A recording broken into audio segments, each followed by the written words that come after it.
Hi, everybody. It's straight up 12 o'clock noon here on the West Coast and or the West side. There's not much coast in Las Vegas, but here on the West side and of our country, and hope everybody's doing great today. This is our daily distinction. If you just happen to be joining in and tuning in, I'm really glad that you're here. We got a couple of good things to talk about today. And my goodness, there's my pal, Ken Walls. Ken, I'm looking forward. I need to have you as a guest on this show with me, and we can talk about the Ken and Glenn show with a guy named Scott. I was talking about it yesterday. Don't know if you happened to see it or not, but yesterday was talking about every Sunday night at 8 p.m. Eastern, 5 o'clock Pacific. It's Ken and Glenn show with a guy named Scott. We get together and just have a great time, and we're going to do it again on Sunday. So I'll tell you more about that a little bit later on. Dwayne, it's always great to see you, and thanks to everybody. Ken mentioned that he is sharing today, so I appreciate that. If you'll take a moment to share it and get some more folks in here, that's great. Hi to everybody watching on Instagram right now as well. I say this all the time, but I have to talk directly to Instagram because they're on my iPhone. Everybody else is in the landscape as opposed to the portrait, but it does mean that the folks on Instagram can't see your comment. So if you wonder why I'm reading it, sometimes it's because of that. Carrie, it's great to see you. I said say because Ken popped up with love the way that you say that. So thank you, Carrie, for being here today. I truly appreciate it. Hey, before we get started today, got a couple of important things to talk to you about, but I do want to remind you that we have some guests that are coming up that I know that you are going to love. Tomorrow, the one and only Larry Winget, one of my best pals in the world, is going to be joining us. Larry is a 7-time New York Times bestselling author. He is often seen on Fox News as a guest commentator.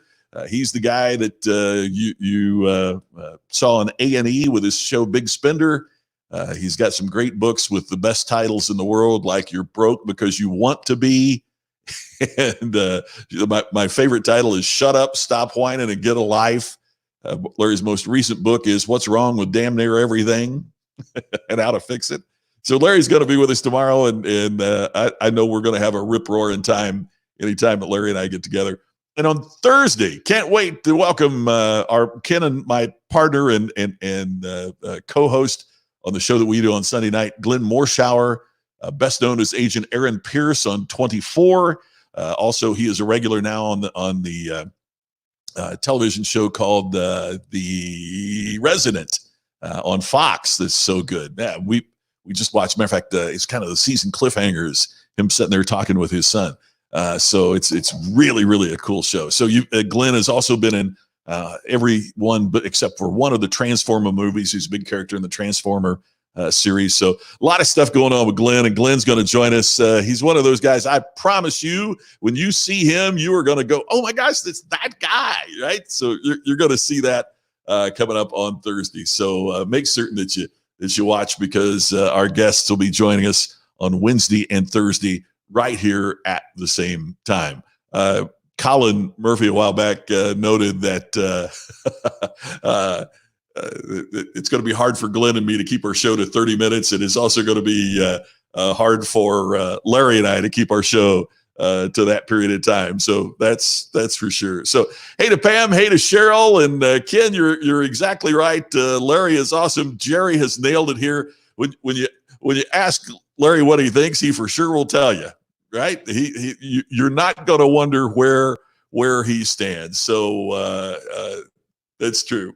Ken, yeah. If because your kid sucks, because you suck. That's right. If sales suck, it's because you suck. Larry has some very distinctive approaches, shall we say, and he's going to be joining us. It's going to be a blast tomorrow. And my gosh, talk about cutting to the bone. Glenn is another guy too that just cuts it straight to the bone, and you never have to worry about what's going on. So a couple things to talk to you about today. Here's the first one. I found an interesting thing. Do you know why this is 2020?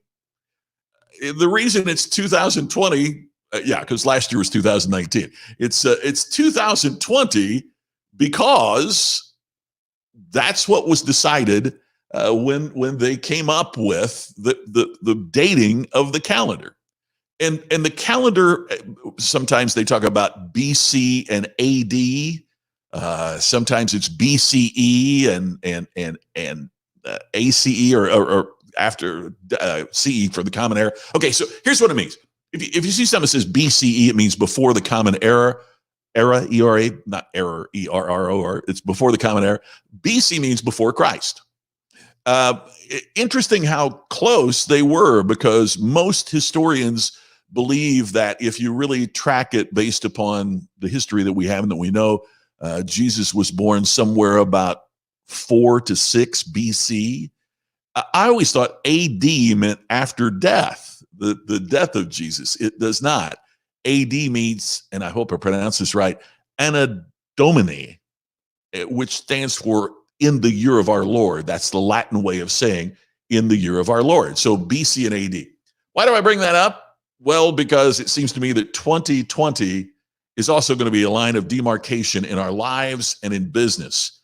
We're going to talk about BP and AP. That means before the pandemic and after the pandemic.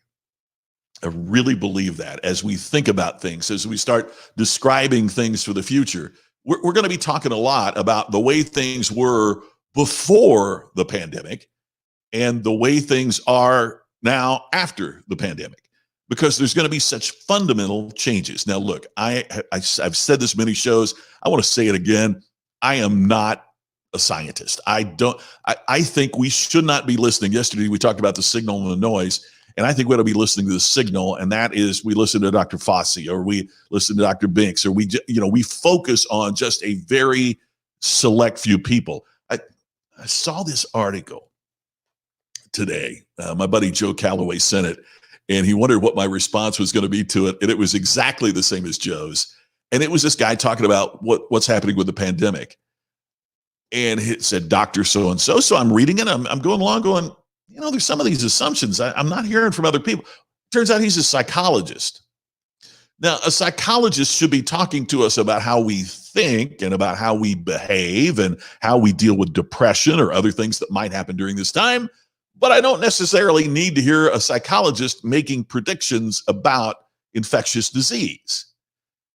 He's contributing to the noise, not to the signal. And I want to make certain that as we're talking here, that what we're doing is talking about, how we can help, but not making assumptions or predictions on, the transmission of disease.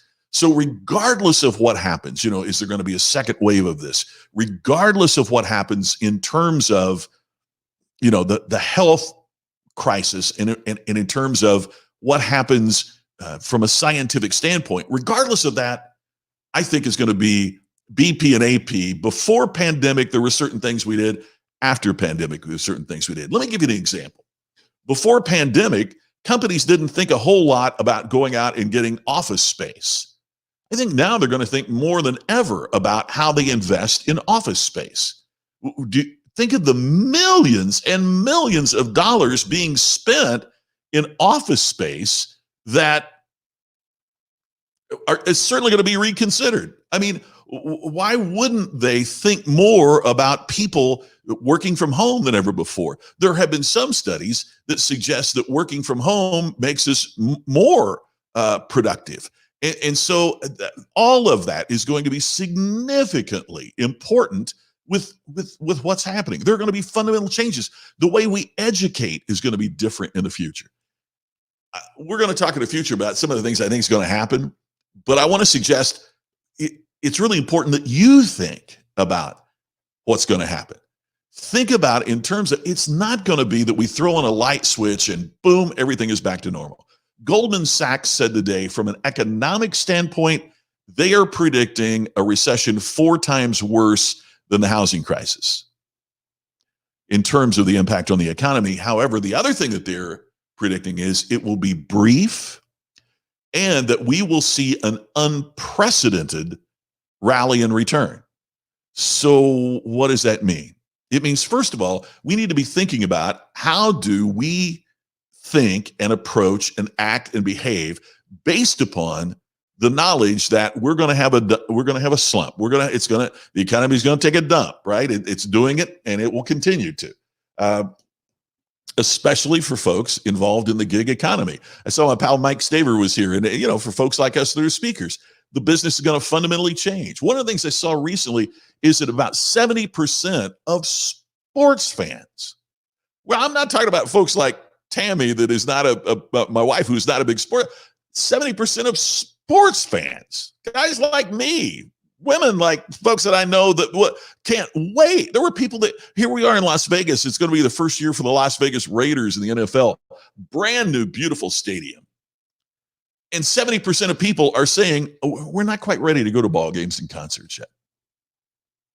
We don't know we want to be in that close proximity. What's going to happen to the airlines? Because people aren't ready to be crammed in like sardines into a plane. We'd put up with it before to get us from point A to point B at a reasonable price, cheap price in some, if you look at some of the low-cost airlines. Are you ready for that right now, to be that close to strangers? So then how does that change travel to meetings and events and vacations? When the airlines have to raise the price because they can't get as many people on the plane, if it costs you $100 to fly to Florida as opposed to $1,000 to fly to Florida, how does that change? Now, look, at the end of the day, I'm not trying to rain on anybody's parade, but at the end of the day, these are things that we have to consider, that we have to think about, that we have to approach. So what we have to do is to think in the terms of BP and AP. Before pandemic, this was our lives, but now let's try to think about, how is this going to change? How is shopping going to change?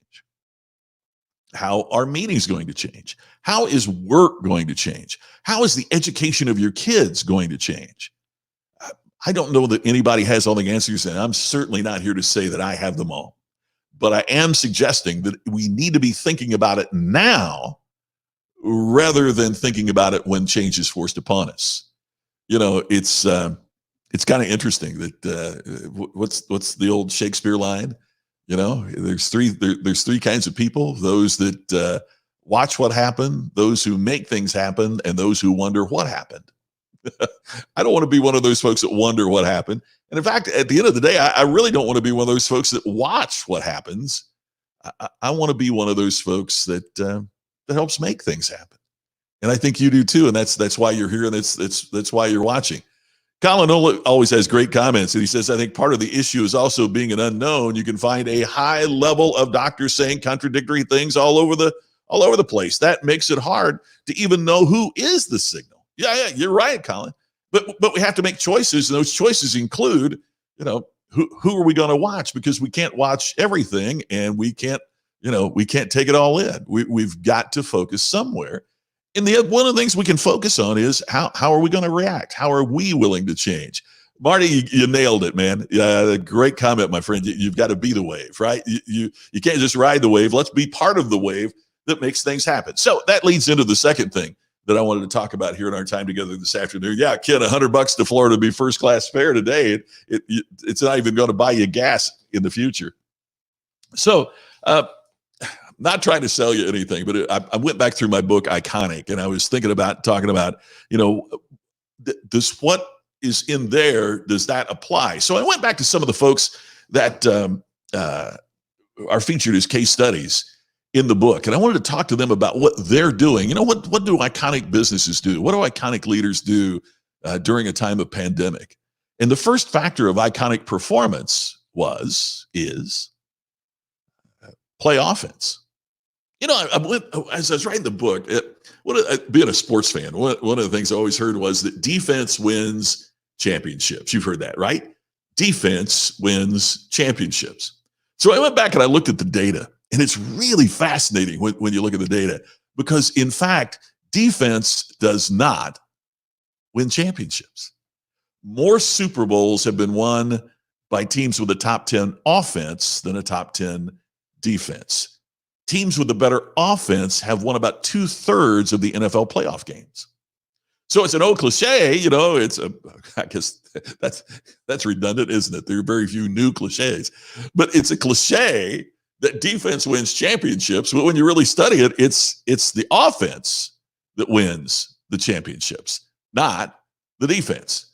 So what we have to do is to focus on what's our business plan going to be? What are we going to do? What is our business plan? Sherry, yeah, exactly. It's time for a new business plan. It's time for a new way to approach it. And what we have to understand is it can't be based on what our competition is doing. It can't be based on just looking out for what somebody else is doing and trying to do that. So focus on what we can do from a positive thing. My friend Jack Miller, who is the CEO and regional manager for Fairmont. So in other words, he's the CEO of the Fairmont Scottsdale Princess, and he's over all the Fairmonts in the southwestern part of the United States. He had a great line that I quoted in the book and I used in my speeches. And he said that when we started talking about this, one of the things that he realized was, ready for the quote? Every moment I worried about the competition wasted a moment I could be innovating to make them irrelevant. Oh man, can I repeat that? I love that line so much.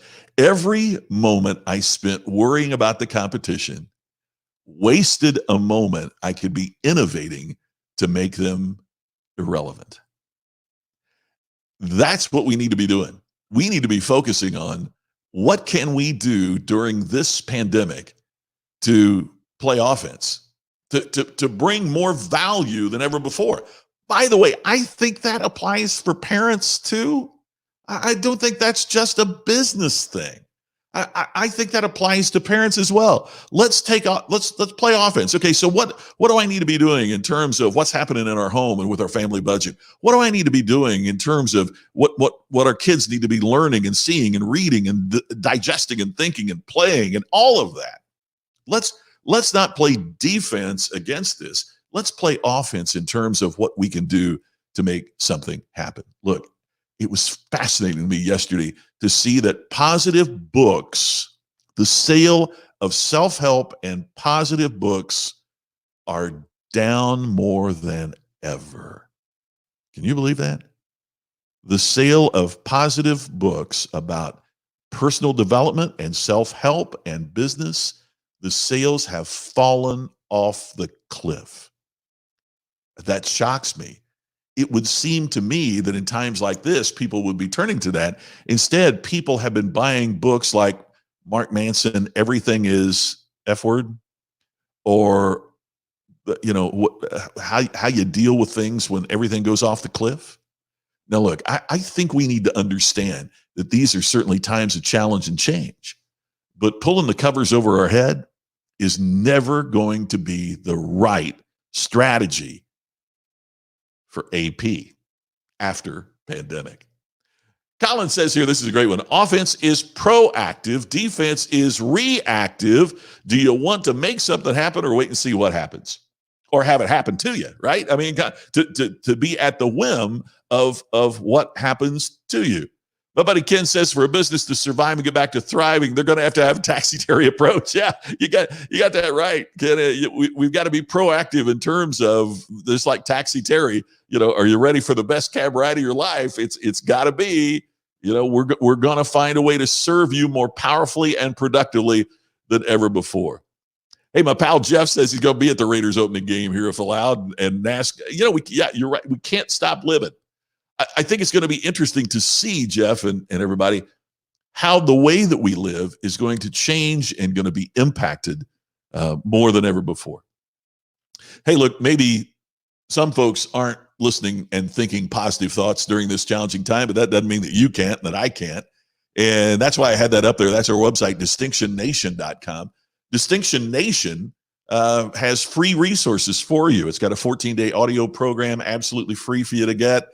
Ebooks, posts, blogs, everything up there for you of a positive nature of things that we can do to make great things happen. So, we heard this when years and years ago about computers, and we still hear it. Garbage in, garbage out. If we continually are putting negative in, is it any wonder that we get negative out? And that's why I'm so thrilled that you are taking time to watch this, and it's why it's such a privilege to be here and talk about this, is because it's trying to make our inputs improve so our output can improve. And I don't know that it's ever been more important than it is right now, because we've never had a situation in our lives like what we have right now. So go over to Distinction Nation. There's nothing there for you to buy. It's not trying to sell you anything. It's trying to encourage you, and that's what we need to be for each other. Encouragers, absolutely critical in a time like this. Hey, as you're on your calendar, by the way, or looking at what you're going to schedule, please schedule Sunday night with us. It's Ken Walls. You've seen Ken commenting here. Glenn Morshower, that's going to be my guest on Thursday, the famous character actor. And I have a show every Sunday night, 8 p.m. Eastern, 5 p.m. Central. Put it on your calendar. It's a very fun thing to do. And I will be back with more of the Daily Distinction, obviously, tomorrow, as we do every single day. Couple comments before we go. Cheryl says people need to work with stress instead of wallowing in it. Absolutely. Cheryl, it's interesting that you mentioned that, because I hear all these folks talking about stress management, and I think a lot of it misses the boat. And here's the reason why. If stress management is trying to prevent the stress from our lives, I think that's ridiculous. We're always going to have stress in our lives, and what we're going to and through now more than ever is stressful. So what we have to do is to understand how we can perform at a higher level in stressful times. Because when we get positive results, that helps us deal with stress more effectively than ever. I think a lot of stress is caused by doing less than we can and being less than we could. A lot of stress is from doing less than we can and being less than we could. And when we get engaged and involved, then the product of that is the better handling of stress. If there was no stress, why would we get up in the morning? If there was no stress, why would you get anything done? Stress is what motivates us to do things. Now, I don't want stress to turn into distress. Distress is when it's out of control and unable to be handled, and it's overwhelming us. So we don't want stress to get into, to become distress. What we really want is to be able to deal with stress at a level that it helps us and motivates us and inspires us to be more productive than what we have been. Mike, yeah, you're right. The brain feeds on what it sees and hears. And that's just the way we're wired, isn't it, man? I mean, that is the way that we are put together. And so if all we're seeing and hearing is negative and bringing us down, then guess what's going to happen? And guess what the brain's going to feed on? And Mike, you're exactly right. And that's an important message. I like what Pam's asking here, because Pam's from Indianapolis, as I am. What if we're going to all have facial masks on at the Indy 500? We might. They rescheduled the Indy 500 for later this year, and it might be one of those things that we all show up wearing masks. It would never have occurred to me to wear a mask, to go to the bank. They'd shoot me if I would do that. But yet that's what we're doing. So thanks, everybody. As I say every day, it's so great to be here with you. I'm so thrilled that, and part of what thrills me is how many folks are sharing this. And I mean to ask that every day when I come on, and I overlook it because I'm so glad to see everybody. But if you would share this, the replay goes up on everything that we do so they can watch this later. And I'll be back here tomorrow at the same time with Larry Winget. So put your seatbelts on, because I know it's going to be great. Same thing when Glenn is here. So thanks, everybody. I look forward to talking to you again, and we'll see you tomorrow with another Daily Distinction. Thanks, everybody, for watching. See you soon.